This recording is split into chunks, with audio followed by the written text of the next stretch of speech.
Discípulos de Jesus, preparados para mais um encontro com o Mestre? Em um minutinho já iniciaremos o nosso estudo de hoje. Fique com a gente.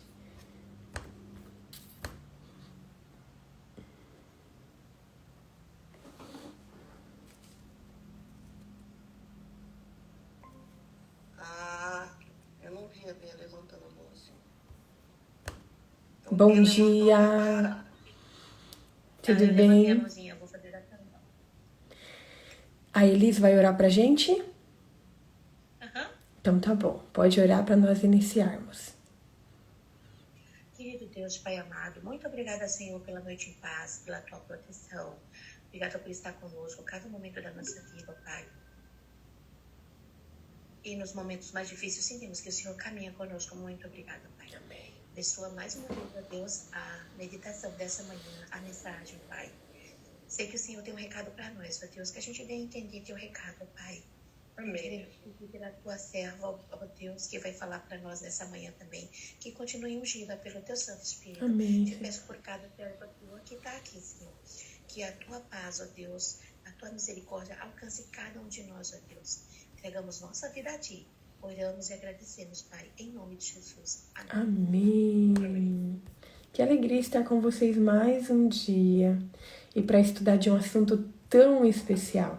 Gente, parece que cada dia que a gente estuda um assunto bíblico e às vezes a gente nem tinha se atentado tanto, né? Mas cada dia eu percebo que Deus está nos dando um ensinamento especial. Então, só fazendo uma recapitulação sobre o que nós estudamos ontem. Ontem nós vimos Jesus ele realizando aquela cura do cego em Betsaida.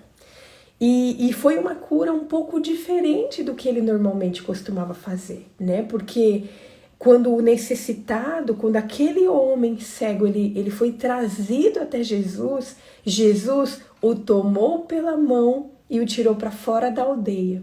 Então Jesus, ele começa o seu processo de cura ali, fora da aldeia. Só que essa foi uma cura que foi feita parcialmente, ela foi feita em etapas, né? Então, primeiro Jesus, ele pegou saliva, colocou nos olhos daquele homem, né? E aquele homem, ele era um gentil, ele não fazia parte ali dos judeus, porque ele era daquela região ali onde nós vimos ontem, a região de Betsaida. Então, quando Jesus passa a saliva nos olhos daquele homem, a Bíblia fala que ele começa a ver parcialmente, ele começa a enxergar parcialmente. E Jesus pergunta para ele, então, você tá vendo alguma coisa? E ele fala assim, olha, eu tô vendo, mas os homens são como árvores andando. Então a cura ali não tinha sido feita completamente, só que essa cura parcial, esse processo inicial de cura, ajudou, fortaleceu a fé daquele homem para que ele cresce, para que ele tivesse plena convicção e fé de que se Jesus já tinha feito aquilo nele, um homem que não enxergava nada, se Jesus já tinha sido capaz de fazer ele enxergar parcialmente, significava que ele tinha poder para fazer muito mais. Né? E foi isso que aconteceu.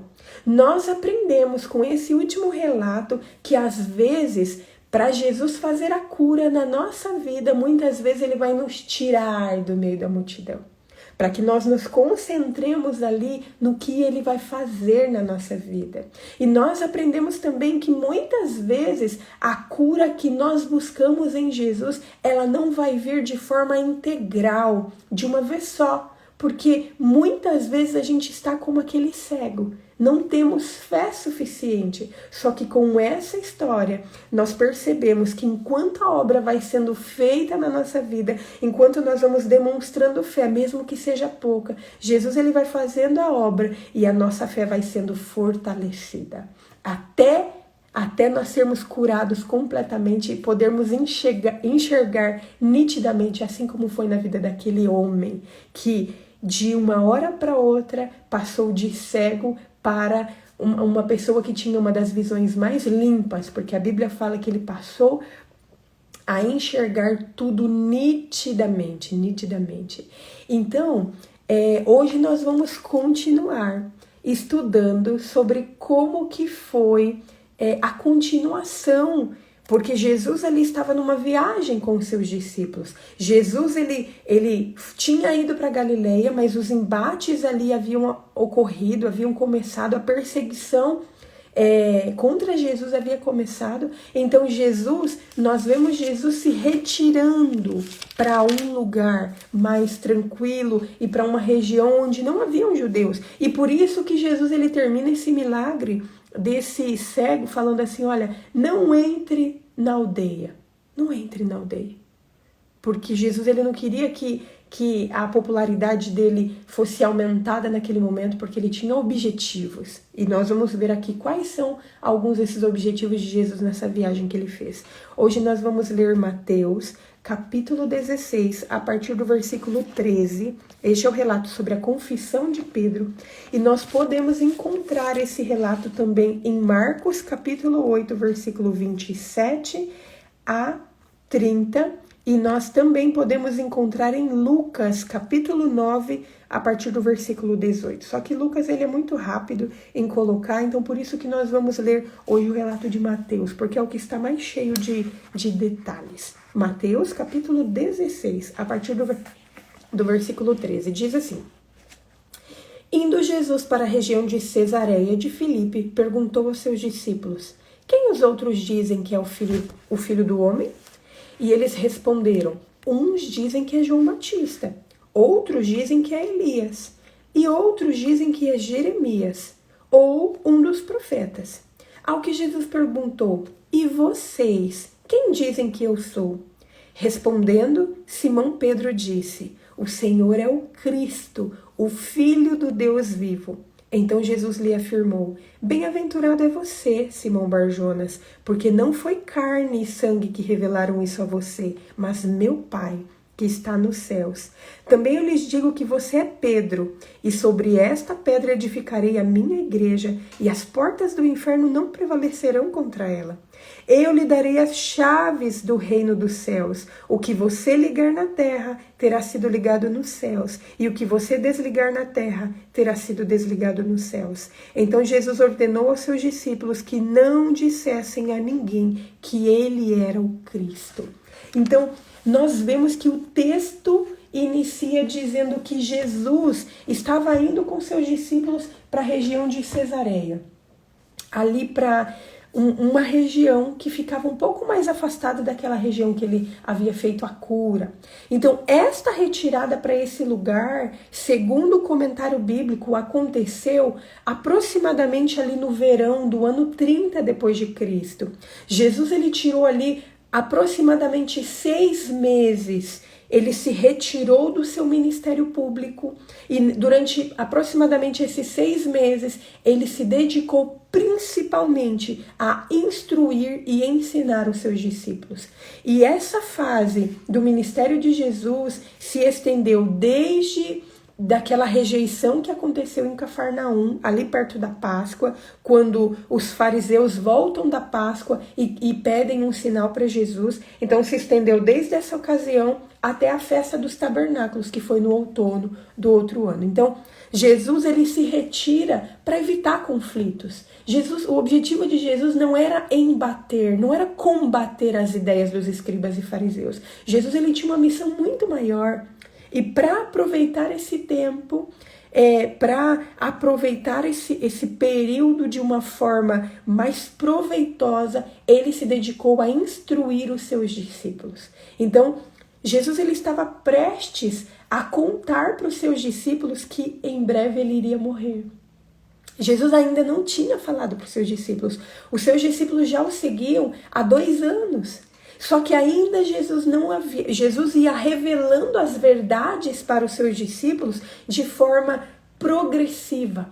Quando eles aprendiam uma lição, Jesus ia e fazia outra, ensinava outra e fazia um milagre para ensinar outra verdade. Então a verdade foi sendo revelada aos discípulos de forma progressiva. Por isso que ainda Jesus não havia revelado que ele iria morrer. Porque já pensou? Os discípulos haviam deixado tudo. haviam deixado a família, os discípulos estavam tentando compreender ali a missão. Muitos deles achavam, e nós vimos isso na primeira multiplicação de pães e peixes, que muitos discípulos achavam que ele era o rei, que seria colocado ali em Israel. Então muitos deles ainda tinham uma visão que não era completa a respeito de Jesus. Por isso que Jesus ele foi se revelando aos poucos. E se Jesus logo no início chamasse e falasse assim, olha, vamos me seguir, venham, eu farei de vocês pescadores de homens, só que daqui a pouco eu vou morrer. Só que daqui a pouco vão me matar. E daí? Os discípulos iam pensar assim, eu vou fazer parte de um ministério que já tem início, meio e fim? Vou entrar nessa missão que vai terminar logo? Porque a visão deles era muito pequena. E essa é a forma de Deus nos revelar a nós também. Ele vai nos revelando, vai nos ensinando e gradativamente, embora hoje nós já tenhamos a Bíblia, que nós sabemos o fim já, como que vai acontecer, muitos detalhes nós vamos aprendendo ao longo do caminho. Então Jesus ele vem e pergunta para os seus discípulos, quem as pessoas dizem que eu sou? Quem que as pessoas falam que eu sou?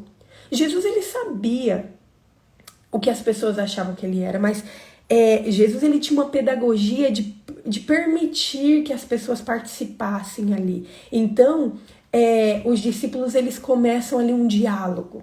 E esse diálogo iria preparar a mente dos seus discípulos para a próxima pergunta que Jesus ia fazer. Então, os discípulos eles falam assim, olha, as pessoas dizem que você é João Batista. Ou as pessoas dizem que o Senhor é Elias, ou Jeremias, ou um dos profetas. Os discípulos aqui apresentaram 4 pareceres do que eles haviam ouvido a respeito de Jesus. E o primeiro deles é João Batista, como se fosse uma homenagem a João, como se fosse um reconhecimento de que o seu breve ministério havia causado no pensamento das pessoas. A missão de João Batista foi rápida, mas ela foi suficiente para que as pessoas o reconhecessem ali como alguém diferente. Então, por isso que muitas pessoas achavam que Jesus era o João Batista. João Batista havia morrido. Nós estudamos esses dias, há poucos dias atrás. Só que muitas pessoas achavam que João Batista havia ressuscitado e estava ali personificado em Jesus. E outras pessoas achavam que Jesus era Elias. Na época, havia uma crença popular de que era Elias que iria vir, que iria aparecer para as pessoas para proclamar a vinda do Messias. E tanto é que, quando a gente vai lá em João capítulo 1 e capítulo 2, quando a gente vê que os discípulos de João Batista vêm até Jesus perguntando quem era ele, que João Batista estava perguntando quem que era, e uma das suposições dos discípulos de João Batista era falar assim, você é Elias? Você é o profeta que foi prometido? Então, os próprios discípulos de João Batista tinham essa crença distorcida. E as pessoas também. Então, as pessoas achavam que Jesus era o próprio João Batista, que Jesus era Elias, ou que Jesus era Jeremias, um outro profeta do passado, ou algum dos profetas. A dificuldade com todas essas opiniões era que, embora as pessoas reconhecessem Jesus como um grande homem, porque João Batista foi um grande homem, Elias foi um grande homem, Jeremias foi um grande homem, os profetas foram um grande homem, todas essas pessoas, elas não chegaram a reconhecer Jesus como Deus. As várias opiniões das pessoas sobre Jesus era uma triste admissão de que, apesar de todas as evidências que Jesus havia oferecido, os seus não conseguiam reconhecê-lo pelo que ele era. Na verdade, ele era o Messias, aquele Messias que havia sido prometido lá no Antigo Testamento. Mas as pessoas estavam tão cegas que não conseguiam reconhecer ele como tal. Então, depois dos discípulos discorrerem ali sobre o que as pessoas achavam, sobre o que as pessoas falavam, quem era Jesus, Jesus vem e faz a pergunta principal para os seus discípulos. E vocês? E vocês? Quem vocês acham que eu sou? Será que os discípulos de Jesus, que estavam seguindo a Jesus por tanto tempo, será que eles reconheciam Jesus como Messias? Sabe por quê? Porque se os discípulos de Jesus não compreendessem a sua natureza e quem ele realmente era, o sacrifício que ele estava prestes a fazer, não teria sentido para eles. No comentário bíblico nós lemos que se Jesus ele fosse reconhecido apenas como um mestre vindo da parte de Deus, ou como um dos antigos profetas do passado, a sua morte, ela não poderia ter significado, ela não poderia ser maior do que qualquer outra coisa. Ela não teria ali o poder expiatório de nos redimir, de nos salvar. Porque se Jesus fosse um profeta qualquer, ele morreria como qualquer homem. Então, por isso que era importante, antes de Jesus continuar e antes de Jesus revelar para os seus discípulos que ele iria morrer, ajustar a cosmovisão de quem ele era.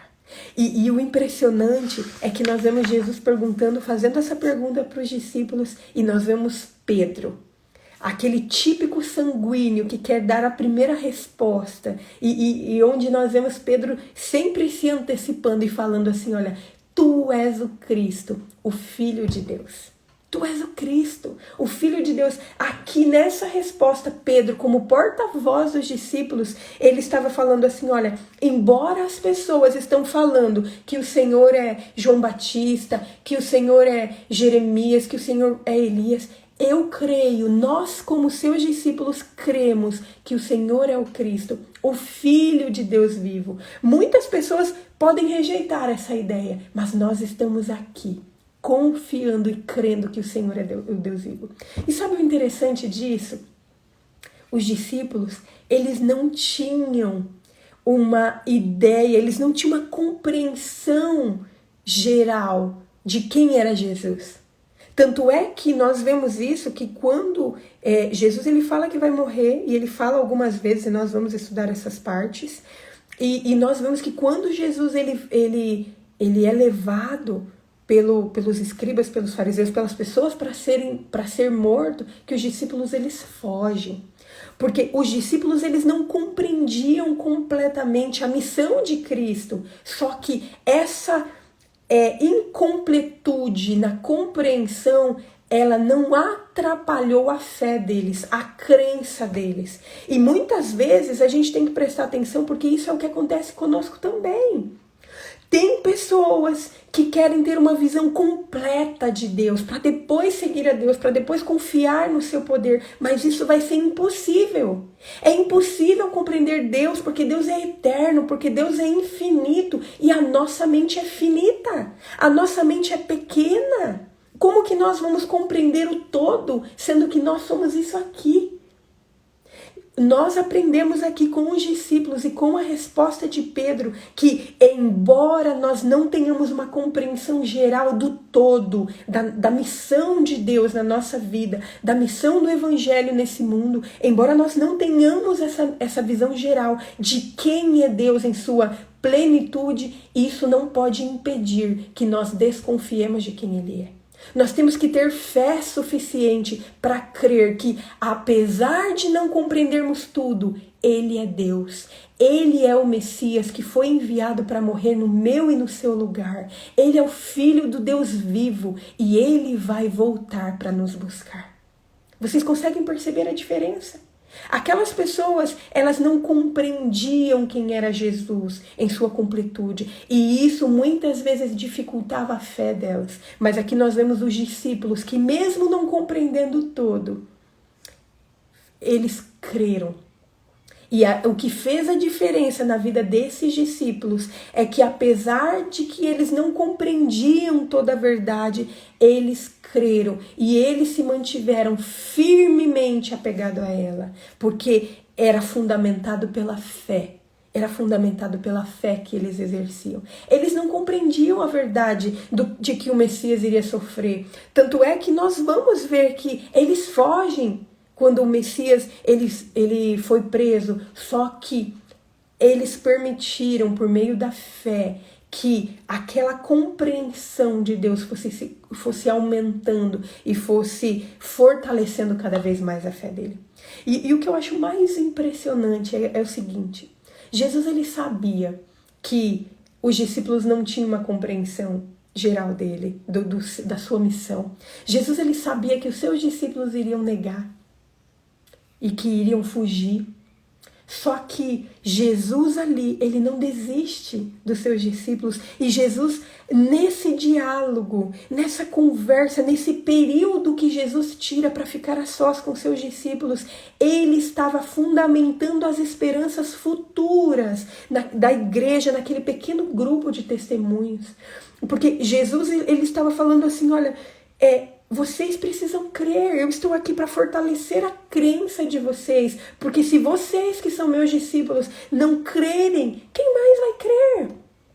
Vocês vão continuar a obra. E era por isso que era importante, imprescindível, que eles crescem e que, apesar deles não compreenderem tudo, que eles confessassem aquilo que eles reconheciam de Jesus. Então, Pedro ele vai além.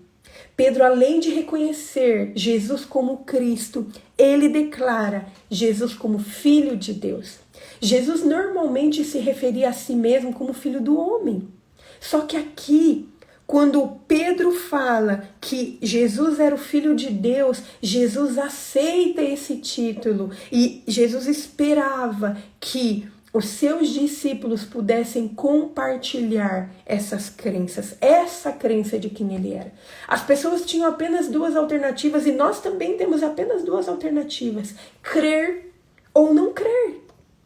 Então, após Pedro confessar sobre quem ele cria que Jesus era, quem ele cria que o seu mestre era, Jesus ele fala para Pedro assim: bem-aventurado é você, Simão.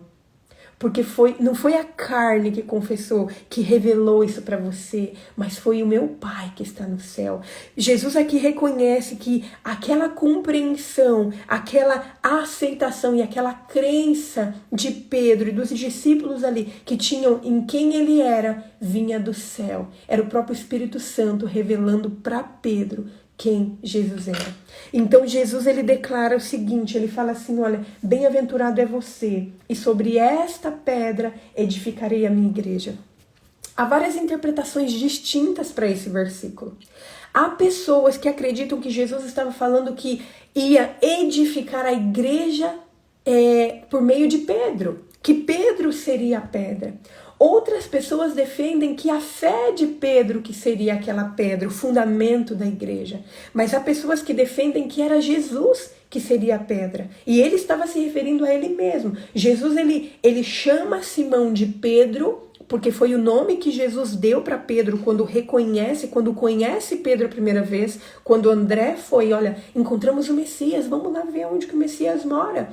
E daí, nesse primeiro contato, Jesus ele fala assim, tu és Simão, mas a partir de agora eu vou te chamar de Pedro.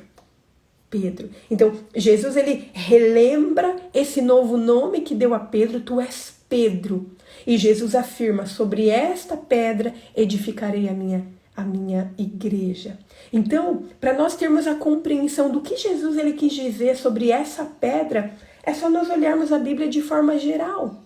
O primeiro aspecto que indica que Jesus não estava se referindo a Pedro como a pedra, é que em nenhum momento no livro de Pedro ele se coloca como a pedra. Ele sempre se refere a Jesus.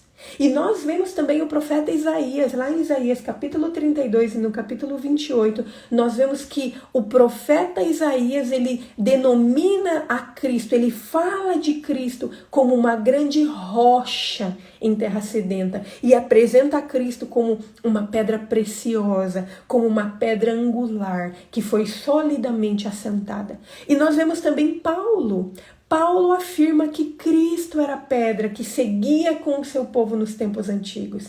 Jesus Cristo é a rocha da nossa salvação. Ele é o único fundamento da igreja, pois ninguém pode lançar outro fundamento.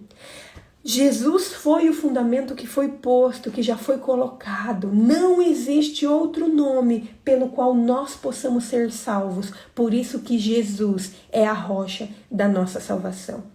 Se Cristo tivesse escolhido Pedro como principal entre os seus discípulos, nós não veríamos posteriormente os seus discípulos discutindo entre si sobre qual deles seria o maior.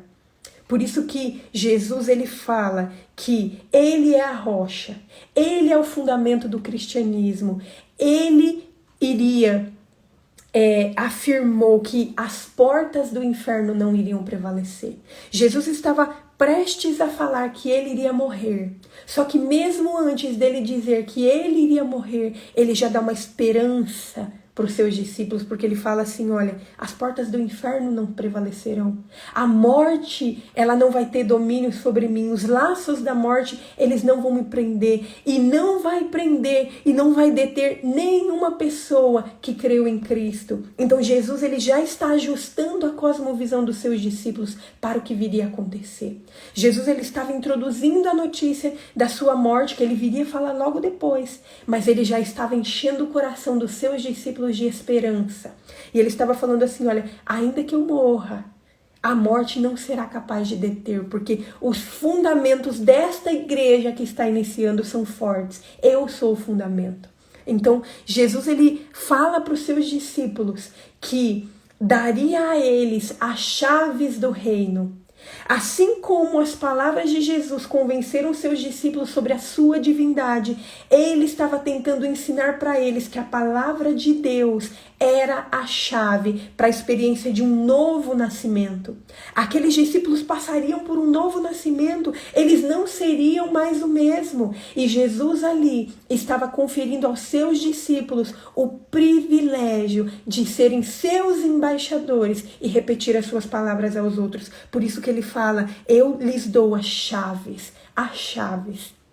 Jesus aqui queria que os seus discípulos compreendessem que o poder da salvação do Evangelho era a única coisa que permitiria a entrada de homens e mulheres no reino dos céus. Queridos, esse texto que nós estudamos hoje tem muitas lições preciosas para a nossa vida. Só que o principal e o que nós precisamos compreender é que a mesma pergunta que Jesus lançou aos seus discípulos no passado, ele está falando para nós hoje. Ele está fazendo para nós hoje. E ele está perguntando para mim e para você, quem as pessoas dizem que eu sou? E nós vamos perceber o que as pessoas pensam que Jesus é. As pessoas pensam que Jesus é um grande influencer. As pessoas pensam que Jesus é um profeta. As pessoas pensam que Jesus foi um ótimo homem, um bom homem que deu testemunho, um bom homem que viveu uma vida de retidão. Mas Jesus, ele quer saber quem eu e você pensamos ou dizemos que Jesus é. Com essa pergunta que Jesus ele fez aos seus discípulos, nós podemos tirar uma lição preciosa para a nossa vida espiritual. Quem quiser encontrar a salvação na cruz do Calvário, deve primeiro reconhecer que aquele que foi pendurado na cruz não era qualquer pessoa, mas era o Filho de Deus, o Salvador do mundo, o Messias, o Cristo. Vocês conseguem entender a importância de nós percebermos e de nós ajustarmos a nossa visão de quem é Jesus? Quem quiser encontrar a salvação na cruz do Calvário, deve primeiro reconhecer que aquele que foi pendurado na cruz não era qualquer pessoa, mas sim o Filho de Deus, o Salvador do mundo, o Messias, o Cristo. Ele está nos ensinando que o poder salvador do Evangelho é a única coisa que vai permitir que entremos no reino dos céus. E ele está convidando eu e você para sermos seus embaixadores e para repetirmos estas palavras que nós estamos aprendendo com as outras pessoas, para as outras pessoas, para que elas também compreendam quem é esse Cristo que nós seguimos, quem é esse homem que deu a vida por nós para nos salvar e quem é esse homem, quem é esse Deus que vai voltar para nos buscar. Você aceita esse convite de ser embaixador de Jesus? Você aceita esse convite de conhecê-lo como ele é?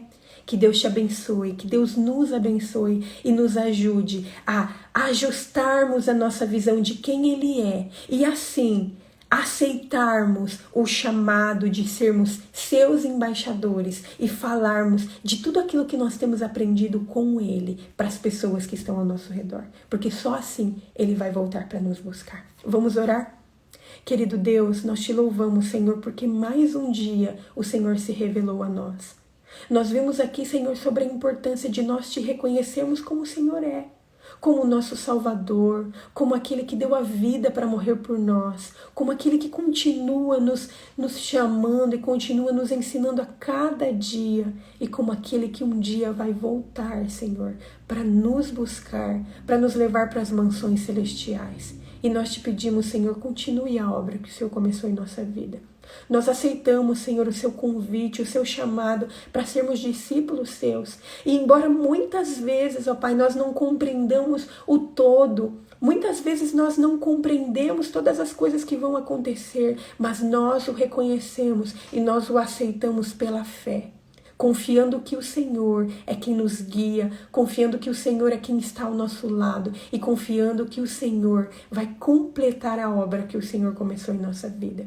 Nós nos colocamos em Tuas mãos, gratos por tudo que o Senhor já fez, gratos por tudo que o Senhor está fazendo e por tudo que o Senhor ainda vai fazer em nossa vida. E tudo isso nós te pedimos e agradecemos. Em nome de Jesus. Amém.